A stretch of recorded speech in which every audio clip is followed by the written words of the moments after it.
Wagwan Nairobi, Wagwan Kenya, Wagwan worldwide. Nakwaje?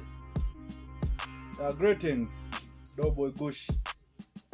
Kama kawa, you know how I do it at the DBG podcast, representing for the DBG live show.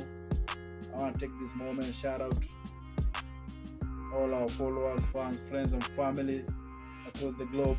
Anyway, ikoaje aka introduction hizo tu check na kwaje. So yeah. So let's get to straight the point. So actually kuna history imekuwa ikitrend for the past 2 days whereby this msanii by the name DNA, Dreams and Ambition. I still remember the meaning if I'm not wrong. Ikisema kwa buzz back in the day.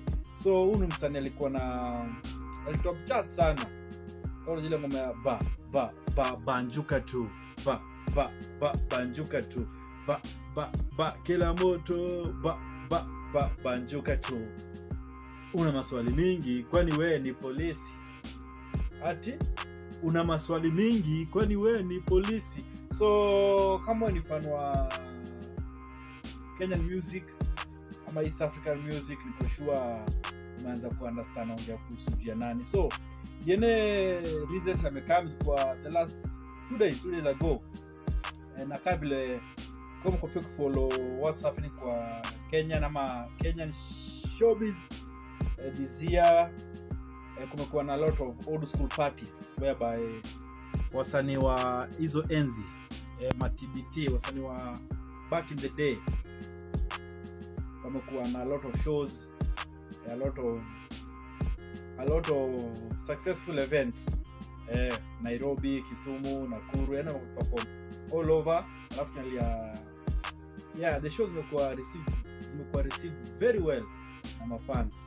Alafu pia this new year jump off kuna pia another show ya ma oldies kama ma veteran wa Kenyan urban music.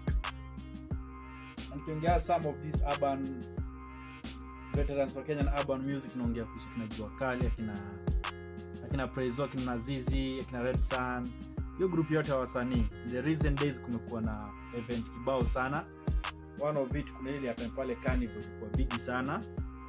Na hizo events zimekuwa successful in terms of turnout.